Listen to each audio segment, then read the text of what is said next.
किया है। ये जो स्पेशली ट्रिम्स का वाटर सप्लाई के लिए है, तो इससे क्या यहाँ के जो इनहेबिटेंट्स है उसको भी थोड़ा क्या बेनिफिट मिलेगा? आज का जो यहाँ पे उद्घाटन हुआ है, ये अपना इस ईटानगर स्मार्ट सिटी मिशन का द्वारा ये प्रोजेक्ट टेकअप किया था।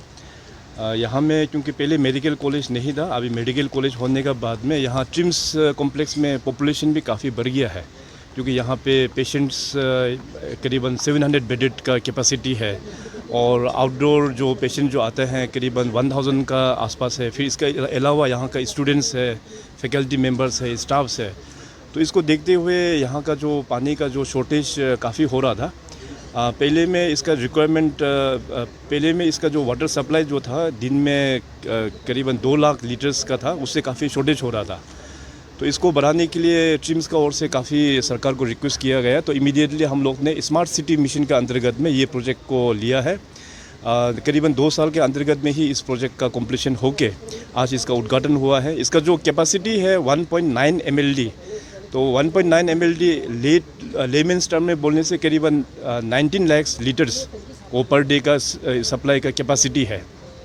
तो ये काफ़ी फ्यूचरिस्टिक एक प्रोजेक्ट बनाया। ये एक्सक्लूसिवली डेडिकेटेड टू ट्रिम्स के लिए ही बनाया गया है। तो आने वाला दिनों में ट्रिम्स का पॉपुलेशन भी बढ़ेगा और यहाँ पे एक पोर्टेबल वाटर ड्रिंकिंग, जो clean and safe water drinking का प्रोजेक्ट्स यहाँ पे उद्घाटन हुआ है। जनरल पब्लिक के लिए भी इसका इनडायरेक्ट बेनिफिट मिलेगा, क्योंकि पहले जो वाटर सप्लाई यहाँ जो जाता था वो डाइवर्ट होकर फिर जनरल पब्लिक का डोमेन में चले जाएंगे। तो वैसे यहाँ पे उतना शायद इशू नहीं है नाहरलगुन एरिया में वाटर सप्लाई का। इशू है तो थोड़ा सा ईटानगर में इशू है वाटर सप्लाई का। उसको हम लोग एक बड़ा प्रोजेक्ट बना के इसको हम लोग इम्प्लीमेंट करेंगे, ये भी सरकार ने निर्णय लिया हुआ है।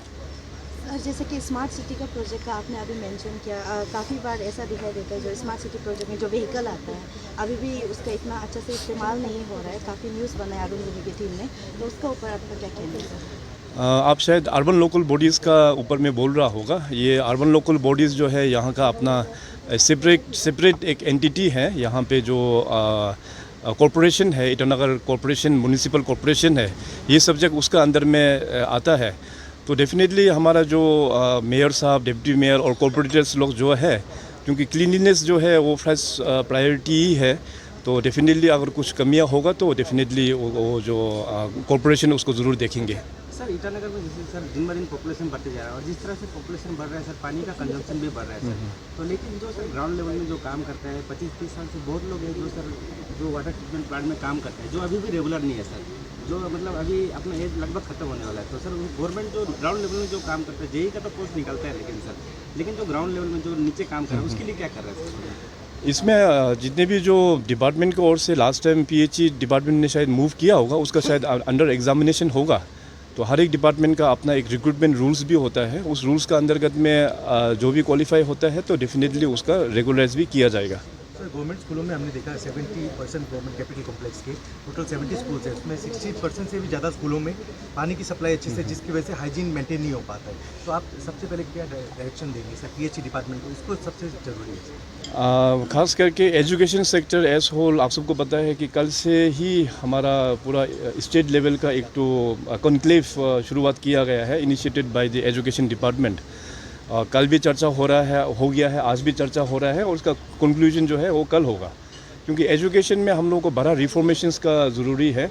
और अभी नेशनल एजुकेशन पॉलिसी 2020 लॉन्च होने के बाद में और भी हम लोगों को काफ़ी एजुकेशन में रिवैम्पिंग करना होगा, starting from infrastructure and right infrastructure. उसमें अपना इलेक्ट्रिसिटी और पानी जो है वो मैंडेटरी होता है। तो इसमें अभी एजुकेशन का जो कॉन्क्लेव जो चल रहा है उसका आउटकम बेसिस में, क्योंकि अरुणाचल में बहुत सारा ऐसे स्कूल्स भी है कि एक्चुअली ग्राउंड में वो ज़रूरत नहीं है, तो उन सब का भी अभी सभी स्टेक होल्डर CBOs को भी बुलाया है, इवन पंचायत लीडर्स को भी बुलाया है, पॉलिसी मेकर्स लोगों को भी बुलाया है, और इसके बाद जो एजुकेशनल एक्सपर्ट है, स्टूडेंट्स यूनियंस लोगों को भी बुलाया है। तो सभी का सुझाव लेके इसके बाद एक अच्छा एक एजुकेशन पॉलिसी हम लोग लेके आएंगे, जिसमें बड़ा रिफॉर्मेशन होगा। स्कूल्स जहाँ जहाँ ज़्यादा हो गया उसको हम लोग शट डाउन भी करना होगा बहुत सारा जगहों में, और जहाँ जहाँ स्कूल को हम लोग चलाएंगे उसको अच्छा फैसिलिटी देखते हुए हम लोग चलाएंगे। सर, पैकेज B को लेके अपने पैकेज A के लिए तो आपने रिज़ाइन करने की आपने कहा था कि मैं रिज़ाइन करूंगा, जल्दी हुआ। अब पैकेज B इतनी स्लो पेस में चल रहा है, दिसंबर तक डेडलाइन आने वाली है, फ्लाईओवर का काम शुरू नहीं हुआ, आप क्या कहेंगे? ये वाकई में पैकेज बी जो है काफ़ी यहाँ पे जो हाईवे का प्रोजेक्ट है काफ़ी डिले चल रहा है। इसको लेके ऑलरेडी डिपार्टमेंट को मैंने पहले से ही इंस्ट्रक्शंस दिया हुआ है कि एज़ पर माइलस्टोन्स, और फर्स्ट माइलस्टोन होता है, सेकंड माइलस्टोन जो टारगेट होता है, उस आधार पर कंसर्न जो कंस्ट्रक्शन एजेंसी अगर अचीव कर नहीं पाने से we have to take appropriate action as per rule. तो अकॉर्डिंगली अभी जो हमारा MORTH जो है उनके साथ में बातचीत करके इसका कार्रवाई तो ऑलरेडी चल रहा है।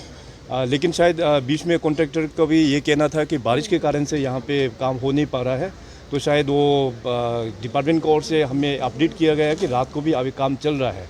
तो इसलिए मैंने यहाँ के जो अपना जनप्रतिनिधि है, यहाँ के स्थानीय MLA तेजी कासो साहब और यहाँ के मेयर साहब, दोनों को भी मैंने रिक्वेस्ट किया हुआ है कि आप लोग भी अपना लेवल से थोड़ा कॉन्ट्रैक्टर के साथ में बैठ के इस प्रोजेक्ट को आगे पुश करना है। तो पूरे अरुणाचल में एक डिवीजन चल रही है कि और एक डिस्ट्रिक्ट बेस एंटरप्रेन्योरशिप एक्ट को लेके अभी अंशु ने बंद कॉल भी किया है, उन्होंने बंद की घोषणा की है अंशु ने।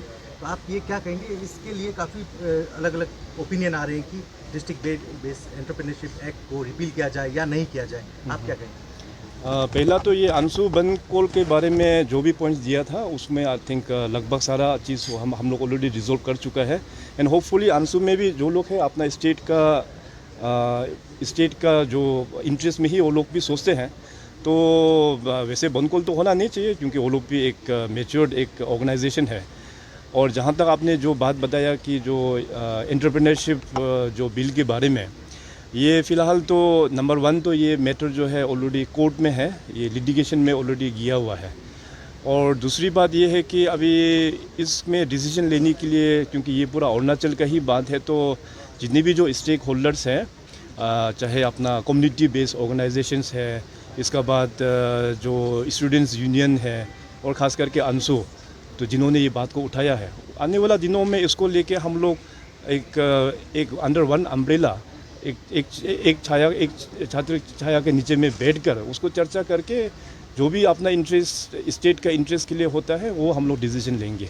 अच्छा सर, ये मनु भाकर जी को अभी रिसेंटली ब्रॉन्ज मिला सर, और नीरज चोपड़ा ने कल ही उनको सिल्वर मिला सर, उसको लेके आप अरुणाचल गवर्नमेंट की तरफ से क्या एक मैसेज या कॉन्ग्रेचुलेसन करना चाहिए? बिल्कुल, अभी खेल जगत में अपना देश जो है काफ़ी अच्छा अचीवमेंट कर रहा है। मैं एक्चुअली जो अचीवमेंट जो हो रहा है इसमें सरकार का भी काफ़ी अच्छा पॉलिसी, भारत सरकार का पॉलिसी का कारण से लोगों को अपना खास करके खिलाड़ी लोगों को जो सपोर्ट मिल रहा है उसको ये दर्शाता है। लास्ट 2-3 ओलंपिक्स में भी हम लोग ने देखा कि अपना मेडल विनिंग का जो कैपेसिटी है ओलंपिक्स में हो या एशियन गेम्स में हो, वो काफ़ी अच्छा बढ़ रहा है। तो जितने भी जो खिलाड़ी अभी तक में जो अपना देश के लिए मेडल मिला है, मैं अपने राज्य की जनता की ओर से बहुत बहुत बधाई देता हूँ।